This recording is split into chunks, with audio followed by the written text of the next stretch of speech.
viewers, welcome to the Fly Zone, where I'm going to be taking you through a journey of how I overcome turbulence, dropped off my baggage, and ultimately got the bag. Stay tuned, like, and subscribe now. All right. Without further ado with the technology, how you doing this? How you doing today, bro? Doing good. How you doing today? I'm doing pretty good. This has been a long time coming. I didn't been through the fire and the flood since. No, right? Literally. So, for everybody who's going to tune in, this is part 2 of how the church is keeping Black women single. And we got into a lot of deep topics last time, but we didn't really even get to what as much as what we wanted to get to, because there's so many layers, you know. Yeah. But yeah, so you good today? Yeah, I'm good. Ready to go. I'm ready to go. So let's jump in there. What you want to start with? So what you want to start with today? Because I forgot where we left off. I mean, we talked about a whole lot of stuff, you know. So we were just talking about the you know, just the state of our relationships, the misconceptions about us not needing each other, which I think is a really big issue. So we covered a lot of stuff last time. You know. Yeah. One of the things I guess that I wanted to make sure that I wanted to touch on probably today is the need to be honest with ourselves. You know what I'm saying? Like one thing about our people, all the way, if you go all the way to Nigeria, right? Our people be clean, bro. You feel what I'm saying? Like our people we clean. Like even if it's a dusty like place where there may be dust and stuff going on, if you go to Nigeria, they clothes be sharp, them colors be popping. Yeah. Fabrics, colors. My point to that is our people have always been clean and swagged out. I think it's genetic. But sometimes where we lack, particularly as a people here in North America, we don't often deal with no feelings. You feel what I'm saying? So sometimes the focus on appearing as though we're doing well and looking clean, looking well, sometimes is at the cost of what's really going on with us. But you saying we straight Walking Dead zombies out? Hollow shell. You look good. Yeah, we look good. And that's our number one rule. We a lot of times as a people we can default to, if we look good, don't worry about the stuff that's going on behind the scenes. And unfortunately, sometimes that's caused us to be silent on stuff that's been happening for fear of people getting in our business. And sometimes that dirt underneath the rug. See, I'm gonna touch on some stuff that's little sensitive. So I'm gonna start out swinging real quick. Okay. So let me use this example. Some things get swept under the rug, like in terms of the reasons why it's hard for Black men and women to stay together or get together. Right? So one of the things we have to talk about a little bit, that I'm gonna just start off and we can let it flow, is the often unacknowledged issue of role reversal. Interesting. Dive deeper into that. Role reversal. And I'm gonna start off with the men. I ain't gonna get on the women, I'm gonna get on the men. Okay. When I talk about role reversal, like I was reading something this morning, and a sister had put up this article where she was kind of like challenging a post that a guy had saying that a man is actually the catch. And she was saying, well, how is the Black man the catch when Black women are holding down most of the finances. They don't get to play the traditional role of stay-at-home wife like maybe you do in the Mm-hmm. Asian American culture, Asian culture, Arab culture, or European culture. So she's going down the list, and I was thinking about how one of the things that was missing in the argument that's hard for us to deal with because it's hard for us to be honest about our situation is the fact that we have a lot of role reversal going on in our community where you have a lot of effeminate men and a lot of more masculinized women. Mm-hmm. This now, let me start with, I'm gonna focus on the men real quick. We jumping right in. All right, so we're Okay. gonna use this time. Coming in swinging, coming in hot. We coming in swinging because All we right. don't understand this thing, and because it's it's becoming so normalized. Mm-hmm. When as a result of it becoming so normalized, it's hard for us to even recognize it, to even give us the opportunity to acknowledge it, humble ourselves, and become accountable for it. Now, when I say effeminate men, let me say, because people confuse that. If you call a man effeminate, he's going to get defensive with you because what he hears is you calling him homosexual. Mm-hmm. An effeminate man is not necessarily a homosexual man. Mm-hmm. Okay? A matter of fact, a lot of effeminate men have six packs, nice cars, a lot of money. You feel what I'm Mm-hmm. saying? They got a lot of notches on their belts with women. So Mm-hmm. an effeminate man is not necessarily a homosexual man. Okay. Mm-hmm. When we talk about effeminate, we're talking about an attitude, a psychology. An Okay. effeminate man is one who is led by his emotions rather than disciplined thought. Mm. And where do you think that comes from?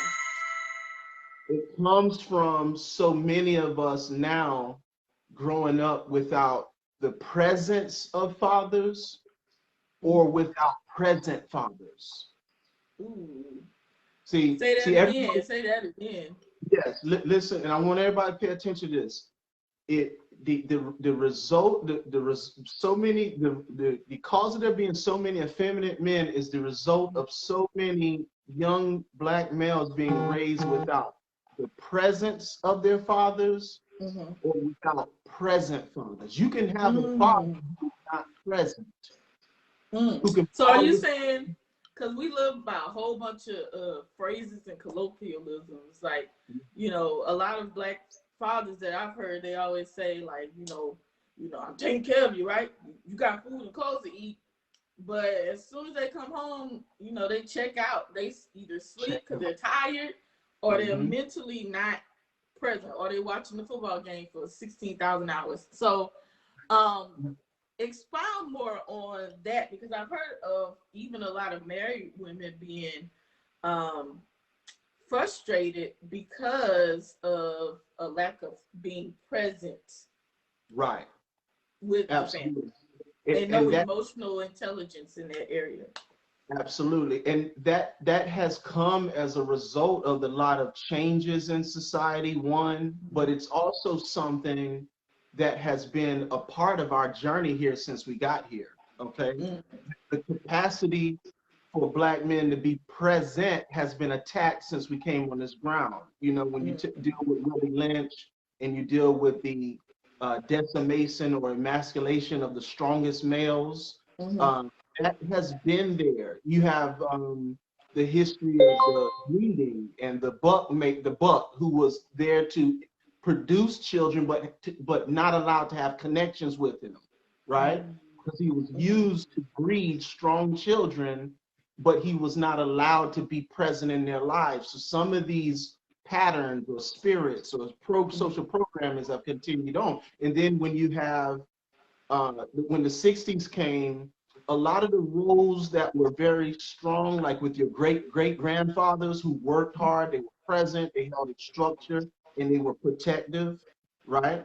When I talk about masculinity, I'm talking about present men who are loving and protective in their discipline and consistent. Mm. Those men, if you said something crazy to their wife, you were getting taken out. Mm. If the child disrespected the mother, they knew the wrath of the father was coming because there was an order there, right? So as of the 60s, which is where that place where those roles begin to be reversed through a whole lot of different things. We touched on some of that last episode, right?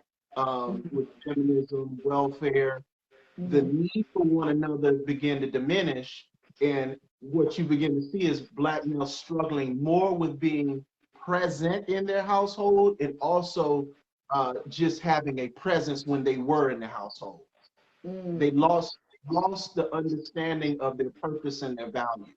So you have a lot of them, what you were talking about, you have a lot of women who are like, well, his body is here, but he's not really here. He's coming and bringing a paycheck, but he's not interacting with us. He's not leading us. He's not guiding us, right? The most dangerous thing in our community is a Black male who's in the home, present and guiding his family and protecting it, right? So what has happened as a result of a lot of Black men checking out, that's why you got you got dangerous developers like MGTOW now, right? Yeah, I had never heard of that before. Darius told me about it. I was like, what? Yeah. This is so for those who don't know what that is, explain what that is. So MGTOW, I forget what the acronym stands for, but you have a lot of men who are basically just bowing out of the game of dealing with women anymore. They're like, you know, I'm just going to do me. Women or Black women? Sometimes it's all women, but in a lot of cases in our community, it's Black women. You know what I'm saying? But in some cases, they're just like, I'm not dealing with women because of the whole justice system is kind of imbalanced and things like that. And this is concerning. You know, this is happening in Japan, outside of our community. In the Japanese community, there's a video that you can see, a documentary where they're not even having sex anymore. They're not getting married. They're not having sex anymore. It's almost like they're choosing to extinct themselves because they no longer see the value in getting together and producing families. So this is going on beyond our community. You know, I saw a video on something on Netflix where they were like paying to cuddle because like you can't get people to have actual real connections anymore. So they're literally having to pay to connect. Not even sex. Like, please just give me a hug. Can I get a hug? They're having that in America. That's going on in America. But what I want to get back to is a lot of the result of this is when you have men who are not present in the homes, or when they're in the home but they're not present, their presence is not felt, you produce households where the mother has to become more dominant and take on more of the responsibility. And what happens is her influence now becomes the dominant influence on the son. And so instead of the father's influence being the influence on the son, which is where he gets his identity, his sense of confidence, his ability to be rooted, complete what he starts, instead he has the impact of his mother. This is not a blame thing, family. I'm not in here to blame fathers who, for whatever reason, are not present or have a problem with being present, or mothers who are out there having to take on and shoulder this responsibility for any reason. But even though it's not our fault, it's our responsibility. So I'm speaking of this coming out of that experience and having had to deal with the effeminate spirit. I see half your face, bro. How about now? we almost at your eyes. Right here? All right, that's a little. No, go up a little bit. Okay. The other way. Keep going. Keep going. There? That's a little bit. Yeah, that's a little bit. Okay. Yeah. You was disappearing. Yeah. So I'm coming from a personal testimony of this. Because like I said, listen, if you told me I was effeminate when I was in my late teens, nobody would have believed it because I was strong. I knew courtesy. You know what I mean? I was chivalrous. I opened doors. I paid for the meals. You know what I mean? I was very protective. But I didn't realize some of the things below the surface, like avoidance of responsibility, being indecisive, irresponsible with money. You feel what I'm saying? So, Yeah. or some other examples is this. We give you an example. A masculine man, if you step on his expensive shoes, now he may have that feeling to slap you, stab you, or shoot you, but he's gonna be like, hold on, I got a wife, I got kids. If I smack this dude, I might go to jail. I shoot him, I might be in prison for 10, 15 years. It ain't worth it. Mm. You know what I'm saying? Now, an emasculine, an effeminate man, when you step on his shoes or spill something on his shirt, he's reacting emotionally, led by his emotions, In the not by. moment. You see, he's ready to pop off, right? These kind of things. So, he, like I said, he can have a six-pack, great job, bunch of women on his belt, but he's led by emotions like a child. He doesn't have, he's not rooted, he doesn't have clear thinking, you see, selfish, not responsible. You feel what I'm saying? So what That's, could you say also that a lot of our men may be stuck in puberty still? Like they haven't matured past the point of being able to control their emotions. You know, like 5-year-olds, that's mine, or like right, stop. You know, whatever right. they feel in the moment, they're gonna react emotionally. They haven't learned to master themselves, so to speak. So you're saying that we're dealing with a lot of people who are not even just the men, but the women too, because there's a lot of women that react that way and haven't figured out how to control their emotions. Everybody popping off, and I attribute a lot of that to the music, the way you watch Loving Hip Hop and all these different shows, and they tell you subconsciously how to react, but that does not work in relationships. No, not for a long one. Yeah, and look at what you just said. Listen what I'm saying. Your father was designed to be the buffer and the protector against all those forces you just talked about. You see what I'm saying? Because a lot of times your old school dads, if you brought in Two Live Crew or Tupac and Snoop and they found it, they tore that crap up. I'm talking about the old school dads. If they saw you watch, like back in the day, you wouldn't watch certain stuff in front of your dad and your mom. Because you would be like, you knew there was a system, right? This is when fathers were in. Now, when fathers become less present in their households and there's less of them that are present in their households, that buffer is gone because now you leave the mother to take on these different roles, right? So look at what you said. You have people whose bodies are developed, but their minds are immature. Do you see what I'm saying? So this is what unbalanced too. Imbalance. That's it. You see, so that's imbalance. So what happens is it's hard for us to recognize that when it starts becoming normal. And for myself, I had to, just for my own personal example, I had to start looking at my outcomes in my marriage, paying attention to what my wife was telling me, looking at some of my patterns, like hiding. See, when you're immature, what else you do is you hide everything. You're always afraid of getting exposed because you're living these double lives. You see what I'm saying? This is why you have a lot of males who are angry or suffering with addictions or self-damaging behaviors because they didn't mature to be able to overcome some of those things. You see what I'm saying? So what happens is you have to start looking at those things and making a radical move to take accountability. So instead of me saying all black women are trash or black women just want to judge me as a black male, or my wife is just wanting to always nag me, right? Right. Oh, I hate. Don't tell me I'm nagging you. I'm observing you. Right.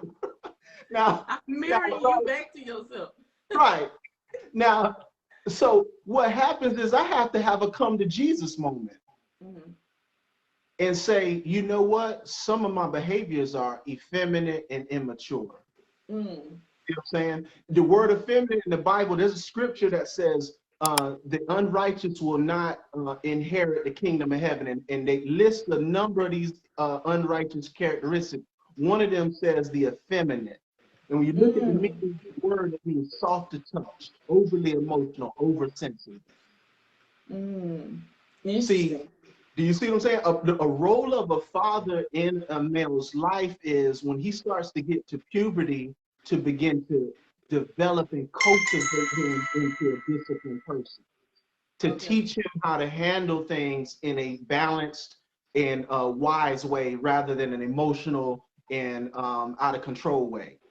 But if you become an adult and you mature physically but not emotionally, you have all those same traits as a child in that adult body. You have to have a come to Jesus or an awakening moment about that effeminate spirit so you can then deal with it and cast it out. Yeah, and I want to speak to it on the woman side too, because then that becomes a domino effect, because now you've created a masculine woman. Yeah. And then, what does a masculine woman act like? She's more aggressive. Who you talking to? Like, and I see so many of our sisters who, they curse all the time, they hide, they about to fight, and those are more masculine traits. Right. But what they don't tell you is that a heterosexual man does not want another man. He's not going to come for you.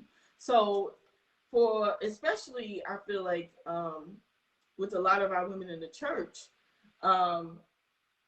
there's not only this superiority complex, or this, we're already being taught to be masculine. Then on top of that, we're being taught to be arrogant. Like, well, the man gotta find you, so you're like, well, I'm the prize. But you masculine and you mean and you fight all the time and you cursing everybody out. So if on the other side, like outside of all of that, if our Black men are having to fight in the world against everybody else who wants to take advantage of their body for their own prosperity, whether that be the prison system or that be working them to death, not giving them good work hours, or putting them in positions where they can't get vacation easily. So they're already like tired. Right. They don't want to come and have to fight with you. And so a lot of women be getting ghosted, like, shoot, 2-3 days in, you then got ghosted and don't know why, but it's because of this energy and this masculinity that somebody who's already tired don't have the energy to deal with. So it's really interesting how, like, one affects the other, which then affects the other, which then affects the other. It's like this. That's it. Spiral downward for our community. That's why when you look at the arguments online, they are never ending, because no one ever sees their part, right? So that's the problem. That's the problem right there, because that's what's happening. So instead of dealing with ourselves, we project our inadequacies on the other person. So for a Black woman, I can't keep a man becomes I don't need a man. But it's really because I can't keep a man, but I don't know why, because I look beautiful. I got all the stuff the world says, but I don't understand why I can't keep a man. So I adopt a projection of I don't need a man. No, defense mechanism. The defense mechanism. And then that's a masculine response right there. Well, I don't need a man with myself. That's right. And now that's not how a woman should respond. No. And the other side is it with men is I'm irresponsible, I'm unreliable, I'm emotionally led, I don't have insight, I don't complete what I start, becomes these women won't accept me for who I am. They too snooty, they got too high standards, so just bump it. Or I'm just gonna use them. It's taking the responsibility and putting it on someone else. How do we reverse this? That's the question. How do we overcome the effeminate spirit? How does the Black woman recognize maybe imbalances with too much masculinity, right? We have to go back to where it started. I'll speak for me as a male and someone who has counseled teen males and other men for 20 years now. You cannot overcome the effeminate spirit without addressing your first gods, which is your mother and your father. Okay. Okay? Because that's where it comes from for 99% of people. Okay? The first thing you have to do is find out where is the behavior coming from. And a lot of times what's happening is we have voids in our heart, especially men. The voids in our heart 99% of the time comes from some kind of disconnect with our father. Either they weren't there or they weren't present. If a male feels like his father wasn't there or wasn't present, then he has a void in himself that creates imbalances. This is where all the behaviors, the irresponsible behaviors come from. So how does he reverse it? He has to address the source of the problem, which is his mother and his father. You have to go to your mother and you have to let her know how she impacted you and forgive her. Tell her you forgive her for holding animosity. And then you have to go to your father and do the same thing. And you have to have a man-to-man conversation. Let him know how you felt. Have the courage to confront them and let them know you forgive them and that you are sorry for holding resentment. Because the spirit of immaturity is supported in our lives based on bitterness and unforgiveness. Look at when you talk about the examples of the masculine women, you know where the anger comes from? Where? The anger comes from the pressure that was put on them to have to be that way. Why would black women not in a lot of cases feel superior when they saw their mom handling everything by themselves? Some of the mothers were the lead person in the house even when their father was there. She was the real power. So now that daughters talk, they have to hold down all the power. And it makes them feel like being feminine is a weakness. It's a liability. You see what I'm saying? On a man's side, masculinity is being now taught to young males to be toxic. They're being taught that to be a leader, to be consistent, and those things, they're being associated with being toxic, right? So a lot of times what we have to do is go back and reverse some of these pressures and programs that have been placed on us by dealing with our issues with how we were brought up. What's most powerful in our community now that we need to do is forgive our mothers and our fathers so that what is inside of us can come back online. When you do that, you'll start finding as a male that you will have the courage to work hard and be a leader, be responsible, to be reliable. And as a woman, the more you heal, the more allow your femininity to naturally come online. It doesn't mean you have to, as a woman, be a homemaker. It doesn't mean as a man you got to make all the money. It doesn't mean that. It just means that you allow your natural role to begin to resurface and your natural purpose to resurface. But it's the bitterness. And part of it is just awareness, being aware of what's even happening, because you don't know what you don't know. That's it. That's it. And it takes courage to do that because when things have been normalized, we are afraid of doing something different. That's the thing. So what we're talking about is taking the locks off the prison today. But just because the locks have been taken off doesn't mean that you haven't walked out of that prison. So you have to have the awareness first, and then with the awareness, then you can take steps to walk out of those patterns. Doesn't happen overnight. And for me as a man in my marriage, it took me time to learn the value of keeping my word. You know, on certain levels, it took me time to learn the value of being consistent and not avoiding difficult situations. But I had to become aware first. Then I had to start walking out of that prison of those patterns.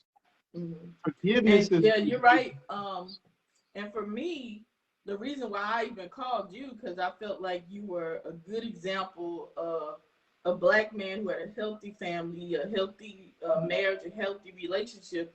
Because I was like, why are people attracted to the same man? I am tired of this. Like, it's the same man in a different body. What is going on? And I'm like, I was about to say something. I was like, these, watch yourself. They are haunting me right Goose. But when I looked back at some of my dating situationships, some of them was relationships, some of them situationships. Right. One of the guys I remember, I was like, well, why didn't we work out? And of course, I Yeah. said it at that tone. And he was like, I don't want to be with someone who's ornery. Yeah. Like, ornery? Let me get a dictionary with you. Yeah. Look it up. What is ornery? Yeah. I was like, oh, you saying I'm mean? Oh, am I mean? Wait. So I had to look back at my behavior with him. Now, granted, he did some things that warranted me reacting the way that I did. Right. However, I had a learned behavior because both of my parents were in the home. But depending on who your parents grew up with or who was the more dominant person, that affects how they communicate. Right. And so I picked up on that. And so the way that I would communicate something I didn't care for was very yeah. That's what I'm sure that's what it sounded like in the man's head. He's like, okay, I don't know what you're even saying right now. But when I started doing sessions with you and kind of unpeeling those layers of, okay, one of the huge reasons I believe why Black women are single is our communication style that is learned from women that are angry at the men either who left them or the men who are not present, and they're having to carry too much of the load. And because of that, they mad as hell for good reason. Mm-hmm. But the generation after that ends up just learning that communication style, and then they mimic it, and then they wonder why nobody wants to be around them. And they're like, wait, but my girlfriend's like me, so you should too. And it doesn't work that way, because what we really need is mutual healing. Both sides are tired in our own way. We're both exhausted. And so one of the things that I had to learn before even getting into the marriage part was learning to be a safe place for the guy that I was dating at the time. I had to learn how to change my tones of voice, which felt so weird because I didn't feel like a powerful woman. Speaking more softly and more in my femininity versus I feel more powerful when I'm up here, but learning how to react differently or get my point across differently without tearing him down. And some people just be going for the jugular every every disagreement. I'm like, do you have to chop my knees off every time we argue? It don't have to be that drastic. So I feel like there's this revolving cycle that as a community we literally have to stop. And I feel like, I saw a meme somewhere. They were like, church is not a replacement for therapy, learning conflict resolution, becoming responsible, learning how to manage money. It's just one piece of the puzzle. Spiritual, you need spirituality in order to pray through when things get hard, but it doesn't make you a good person. If that makes sense. You know what I mean? And it's just one piece. I'll say this. Definitely, I believe that's more of the case now, right? On this topic that we're talking about, there were times where I don't believe that was as much of the case, because in the church, it was our therapy. It was our financial institution, because it was where our most educated people were, but they were also telling the truth even when it was difficult. That has somewhat fallen off. So one of the challenges I believe in the church is this: when we talk about what are aspects of the church that we need to speak to, I think one aspect is that it has become more geared on the money it's receiving as in comparison to the truth it's speaking. Okay? So when it's more geared on the money it's receiving and it's not speaking to some of the things that we're speaking to, right? church used to speak to these things. It used to speak to men being responsible and taking the responsibility when something bad happened and creating space for their women to be supportive and loving and building healthy partnerships. But because it has allowed society to influence it, now it becomes a place to speak things that people need to hear rather than truth that will transform them. Because who's the dominant population in church right now? Women. See what I'm saying? And men just like, because women are like, why aren't there more men in church? Like there's not enough to choose from, and men get turned off from emotionalism. One, like the shouting and screaming, they like, okay, what's going on? Two, I know my husband was like, I got turned off when I didn't have no money for the tithes that day, and they got upset with me and made me leave the church because I didn't give. And I was like, dang. So a lot of men get turned off by that. Everywhere else in society, you have a choice on whether you give money to something, if you donate, or if you go buy an ice cream cone or something. You have a choice which size you want to do. And like a lot of times a lot of the churches kind of put pressure on the people and try to make them feel guilty for not giving more or not giving enough or not giving their 10%, and just the virus gonna come up on you if you don't do it. So and I can really get into some more because I was like, well, let me see if this devour actually exists.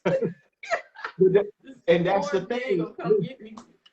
But see, that's the thing. It has changed. Now, I'm not one to romanticize everything about integration Black people, but we had a greater unity and we had greater community. And we took stances on righteousness against things that were unjust, like unjust laws concerning voting. When people had issues, like let's say parents left and a child was abandoned, people took those child in, family, not social services and things like that, but somewhere we got away from that. And the focus on strong families, having strong men and supportive strong women, right? And playing their roles, we got away from that. And you see some of this when you get to some of the big conferences like Manpower, right? With some of the big ministries. Those were some big movements, but you know what they start realizing? That at the women that are loose, they were making more money. So guess whose conferences went away? Manpower disappeared. Manpower. And look at this. When you were at Manpower and they started throwing all those extra offerings, it was ministers in there, Black men and stuff, who were like, hey man, we done already gave our offering straight up. Let's get this teaching. And they were afraid to speak out about this. So I'm saying that there are some aspects, the church is not perfect because it's made up of humans, but its principles on the word are. And I'm saying I'm not afraid to speak to that we need to bring it back to truth more than it being an economic thing, because God don't need money. God don't need money. He doesn't need us either. We need him.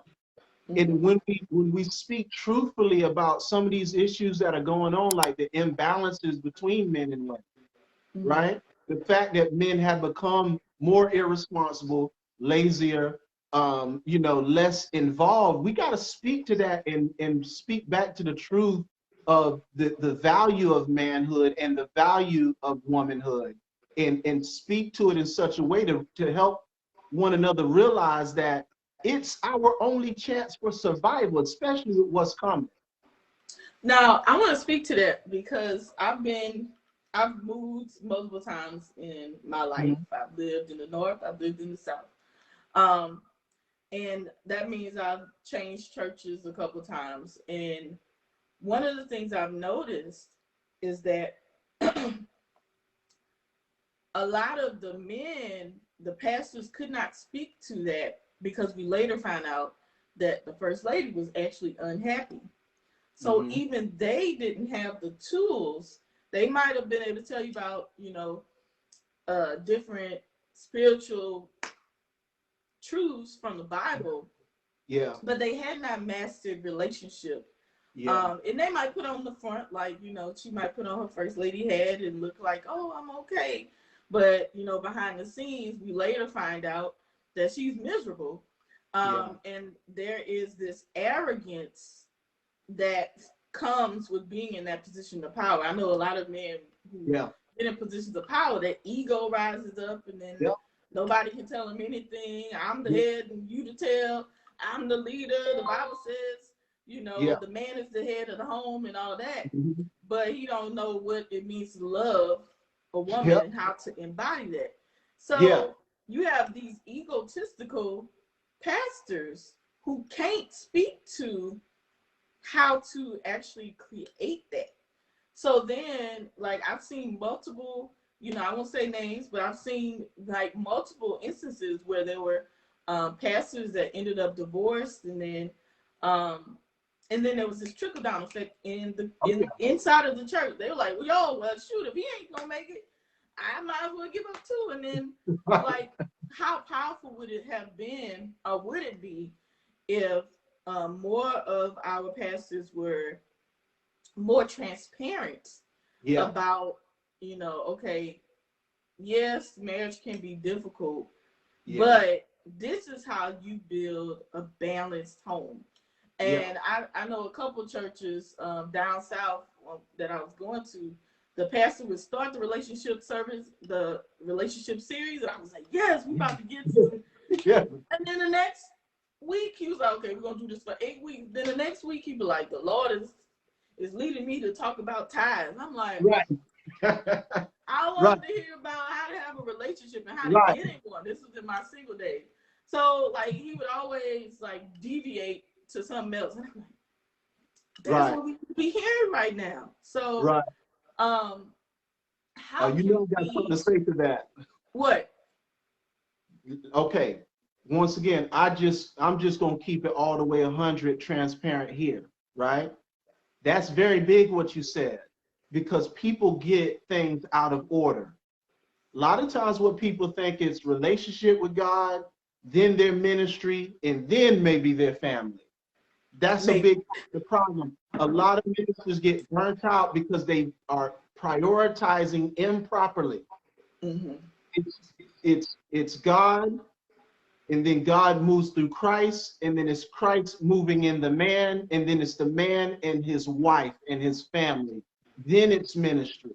Mm-hmm. That's a big problem that even I faced at one point. I got so caught up in ministry and being this person that people needed. And it does, men need to be needed, right? So that Mm-hmm. feeling of being needed can cause you to prioritize that service over the ministry of your family. Your first Mm-hmm. pulpit is your family.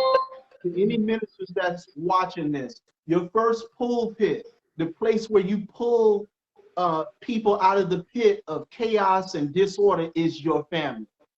Mm-hmm. The first thing as a man in ministry is to make sure your wife is lifted from the pit of any debt, unhappiness, spiritual imbalance. And once you pull her and sustain her out of that pit, your children, she will replicate that with your children.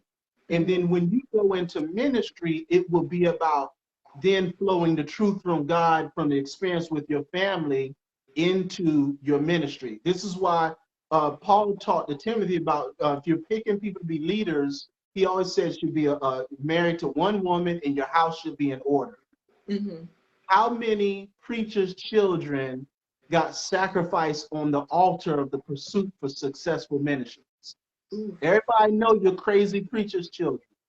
They some of Mm. the I'm not They save blaming, everybody else except but the they children jumped and over them. They just they figure they be sometimes by the wife and default. the children in hell. Mm. The wife sometimes hates the wife sometimes hates the congregation because they see what the minister, their husband, is giving to them and not to her and the children. Mm. They see how much he sacrifices for the ministry, but not her and the children. This is a reality. Mm. I know other ministers that this happens to, like you say. So we got to talk about prioritizing, because the Bible speaks constantly about the marriage being a high institution. In Mm. Peter, it says, treat your wife well, lest your prayers be hindered. See, if you're not filling up your wife with your love and your wisdom and your care, you are disconnected from the heavens. Mm-hmm. And that's why you can have a successful ministry, you can have a successful business, but you're depressed on the inside.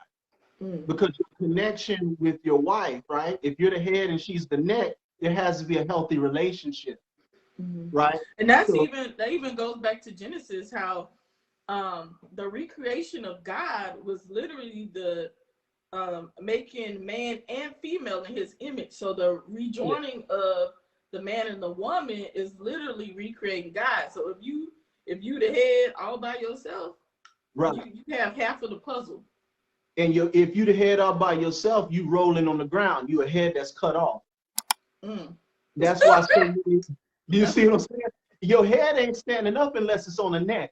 Do you feel what I'm saying? So a lot of people have disregarded that. A lot of ministers have disregarded that, men and women, right?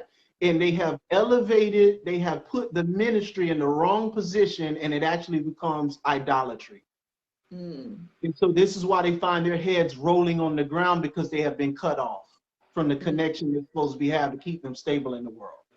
So this is why all this talk about roles and purpose is important, because a lot of us need to simply repent. We need to humble ourselves and take some accountability for some of the areas where we've been moving out of order. You see? So that's a very powerful thing you're talking about, and it speaks to why a lot of ministries and ministers can't speak to these issues, because they're not holding themselves accountable in their own relationships, and they're prioritizing wrong. Let me ask you this. When I was dating, like I was trying to do the right thing, date, be saved, not sin. The only thing I mainly heard from the pulpit about dating was don't pick a man with no vision. A man that finds a wife finds a good thing, and don't be sinning. That's like the three main things I heard. But in terms of how to approach that whole life as a saved person, like I had no clue what I was supposed to do. They were like, stay out of compromising positions, don't hold hands, don't touch them. But we out here like literally like competing with Meg Thee Stallion and Cardi B, like what? We losing. We in the back of the line. Like you can't win. Right. But and you're not even holding man hands. Like you're like, no, you know, over there. We'll watch the movie 1 seat apart. Like it's this non-connection, and even not just with dating, but also in marriage. Like it's not even automatic that we see connection even in the relationship between our families or our parents. And so one of the things I've been noticed, especially about like my Caucasian sisters, they are very touchy-feely. Like they be sitting. I used to go to a multiracial church, and I would watch the couples. Like I'd be behind them, right? So I'll just be watching. My Caucasian sisters, they rubbing their man head during the sermon. They're rubbing his arm. They're caressing his side. I ain't never seen that like in my family. I was like, what you rubbing his arm for? He cold. Did you talk? What? You talking about some very significant stuff. You see?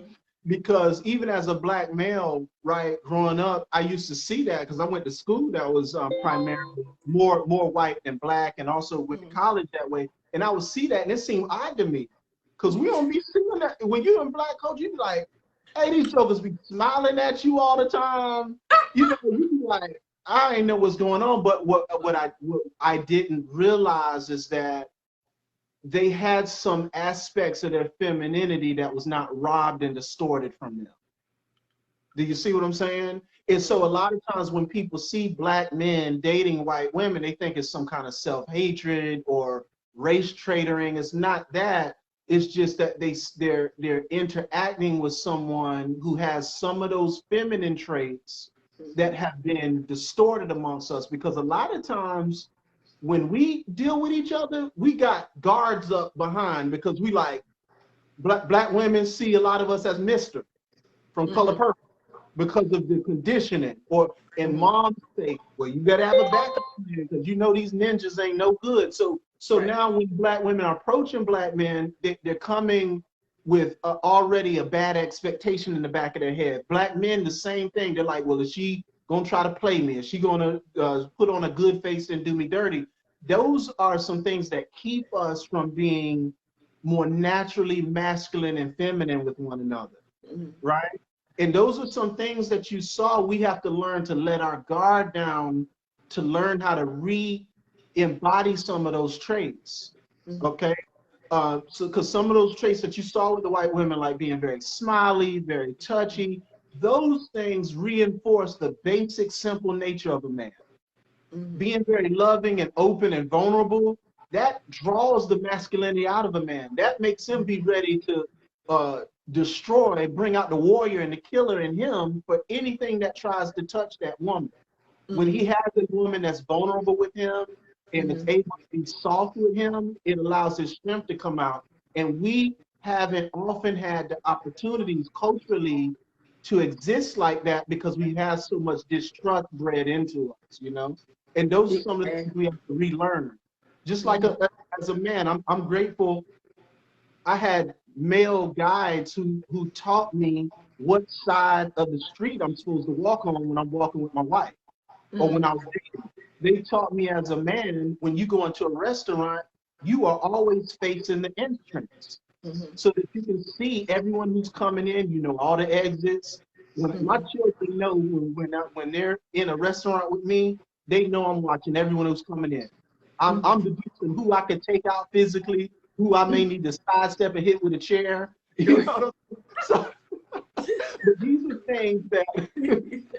things that as a man, when you have someone who is vulnerable to you, it brings out the protector, the care, the one who nourishes, who protects, and who guides out of you. But I want to say this just to kind of interrupt it. Thank God for the men and women who are being patient with one another to heal and restore. I want to say that whoever's watching this, wherever you are at, whatever luck you've had or blessings or misfortunes, I want to say thank God for the ability for all of us to change, irregardless of what we come out of. That's what I want to say to whoever's watching this. I don't care what your background is, what befell you, what good or positive or negative happened. All of us have the ability to see a transformation happen in us. I thank God for my wife. My wife had to be patient for years to get things out of me that I didn't even know were a problem that I carried all my life. Thank God for her. Keyword on years. Years. You can't get this stuff fixed in no 1 week. You have to go through some battles and some heartbreak that you never expected. I had to do the same thing and be patient because once I got some things right, my wife had to see that I was going to be consistent with it before she could trust me. So I had to endure and be patient because she was so like, what okay. What you're saying is, like, we teach that marriage is like the finish line. Woo, we got there. But man, like, in terms of becoming a better person, yes, it almost didn't start till I got to marriage. Because I'll tell you this, like, my husband before me had dealt with women that, you know, would take, like, they took them for granted, right? And there's this whole culture about, you know, use men to get a bag or get some money, blah, blah, blah. So, like, you know, 5 years in, I asked my husband, I was like, well, what is it about me that makes you trust me? And he said something really deep. He said, I had given you some money, and one of the things that I've always prided myself on, I wanted to be a woman of integrity, someone my husband could trust. Like, if there's nobody else in the world, that he can trust is gonna be me. So he had given me some money for some reason, and I, like I do, I put it to the side, and whatever he would give me, I would put to the side. And he said that he came back and asked for, he needed something. For, maybe a car was had gone down, or we needed a carburetor or something. And I was like, okay. Went back to the money he had given me, and it was all still there. And gave it to him, and he said that let him know that I was trustworthy. Now, mind you, it's been like a year or two. I've been holding this money on the side. I didn't go take it and buy a purse with it. I didn't take it and use it for something totally different. Like, matter of fact, my thing, I told this dude at the chiropractor one time, I was like, a woman is a multiplier, not only with the man's seed, but she should be multiplying his money too if she's a Proverbs 31. So I was like, matter of fact, I done grew your money for you. So here you go. You got more money than you had when you gave it to me a year ago. Right. And he said that, like, did wonders for him, because he came into the marriage, you know, kind of like, I don't know if she's trustworthy, because these women out here, you know, talk about, you know, get the bag over the man. Like, let's see what she gonna be like. I think I can trust her, but it didn't just go away with marriage and the vows. So I literally had to, over time, show that, okay, yes, and vice versa. Like, because I didn't see people touching in my family, like, that was weird to me. So I'm like, you know, let me rub his arm.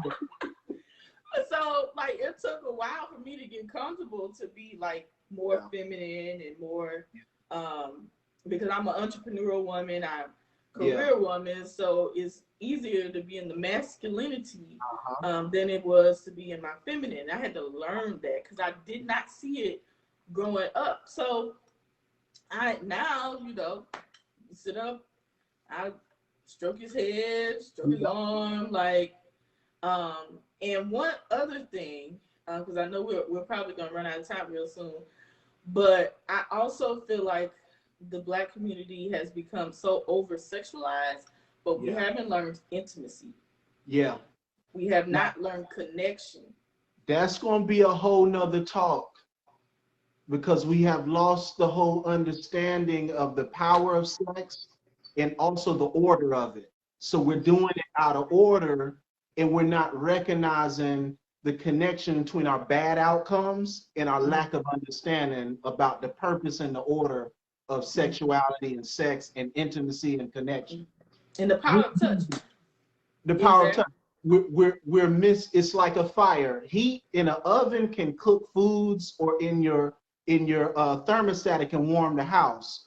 But fire uncontrolled can burn down cities and forests. And that is the power of sexuality. And we don't understand the true purpose and the power of that, and even some of the wisdom codes in the Bible about the when and the whys and hows of when to use it in the right orders. Exactly. And then even the power of touch, like, outside of sex. Like, if we look even at this past year of social distancing and stay 6 feet away, when I tell you, when I finally got a hug, like, now, granted, I was still hugging my husband. I was like, look, if you get it, I got it. That's where we gonna be at, right? Right. I'm hugging you. Yeah. So, but getting a hug from, like, my grandmother or one of my elders for the first time after like a year, I was like, oh. Yeah. Like, I felt like I had just had a bomb at what they say, the bomb of Gilead. I felt like I had just had a drink of water just from having a hug from another human being after a whole year of not being able to touch and hug and stuff. So I feel like that's another area where, especially as Black women, we're losing to other, and not even just a race thing, but because we're having to be so masculine to survive, we're forgetting about that side of it. We don't even have the mental capacity to think about that. Yeah. But I want to challenge us all to remember that we've all been through trauma. Yeah. And we have to collectively heal each other and, like you said, be patient with each other. So I That's it. know I feel like the whole intimacy touch thing, especially when a lot of women are being told by the church, of course, to abstain till marriage and stuff. So the question is then, what can you do? How do you create connection and intimacy when our counterparts are striking heads and arms and stuff and being touchy feely, but you feel like, well, I'm a sin, so I can't touch them at all. How that plays a part in breaking connection and not creating the connection that actually leads to marriage. So I have a huge heart for wanting to see, our people come together and also experience intimacy that's super, super beautiful. A lot of our people are not seeing healthy marriages, so they're afraid of it and they're staying away. And that's, I think what we're doing is so powerful because we're like, yo, it's possible. It's actually the most beautiful thing you'll ever experience if you can experience it in the right way. So I really appreciate you taking time as a brother, my brother, and worldwide, you helped me like when I was like, why am I going through this same man over and over? You helped me figure that out. Now I'm almost at 6 years married.